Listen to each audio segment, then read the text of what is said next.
Bonjour à tous. Parfois on me pose la question de savoir si la mort de Jésus sur la croix, c'était un peu, comme diraient les enfants, pour de vrai ou pour de faux. Est-ce qu'il avait conscience qu'il était en train de mourir? Est-ce qu'il avait conscience du fait qu'il allait ressusciter? Finalement, dans quel état d'esprit se trouvait-il? C'était important pour nous. Une partie de la réponse se trouve dans l'Évangile selon Matthieu, au chapitre 27, et nous lirons le verset 46. Vers la 9e heure, Jésus s'écria d'une voix forte, « Élie, Élie, lama sabachthani » c'est-à-dire, « Mon Dieu, pourquoi m'as-tu abandonné » Alors on a ici un cri d'une voix forte. C'est pas simplement il est en train de parler, il est en train de citer le psaume 22, voilà, non, pas du tout. Il s'écrie d'une voix forte, c'est quelque chose qui vient du fond des tripes.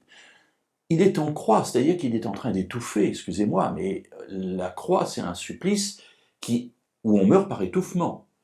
Et voilà que Jésus s'écrie, c'est-à-dire que le peu d'air encore qui lui reste, il l'utilise pour crier, et il crie une prière vers son Père. Mon Dieu, pourquoi m'as-tu abandonné » Alors voilà l'état d'esprit de Jésus à ce moment-là. Il se sent abandonné par le Père. Pour quelle raison ? Eh bien simplement parce qu'à ce moment-là, il porte le poids du péché du monde. Imaginez que Jésus n'a jamais péché. Jésus n'est pas tout à fait comme nous, malgré tout. Nous sommes nés dans un monde de péché, nous portons en nous le péché. Jésus dit, le prince de ce monde, c'est-à-dire le diable, l'adversaire, vient, mais il n'a rien en moi. Effectivement, Jésus n'a jamais péché. Et puis voilà que sur la croix, il porte les péchés du monde. C'est-à-dire que tout d'un coup, il se trouve séparé de son Père, comme nous le sommes lorsque nous péchons. Une situation qu'il n'a jamais connue. Et il sent là comme un abandon. Cette communion qu'il avait constamment avec le Père, il ne l'a plus à ce moment-là.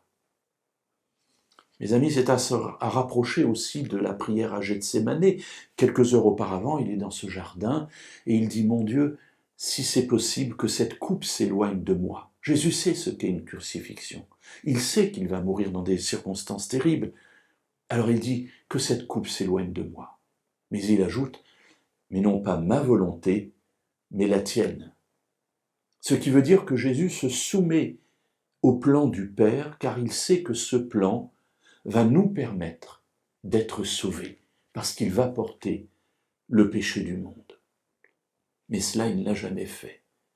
Et à ce moment-là, unique dans l'histoire non pas simplement de toute l'humanité, mais de toute la création de Dieu, dans les temps infinis passés, dans les temps infinis futurs, Dieu se donne, il est Immanuel, Dieu avec nous, et il vient pour mourir à notre place, portant le poids de nos péchés sur ses épaules.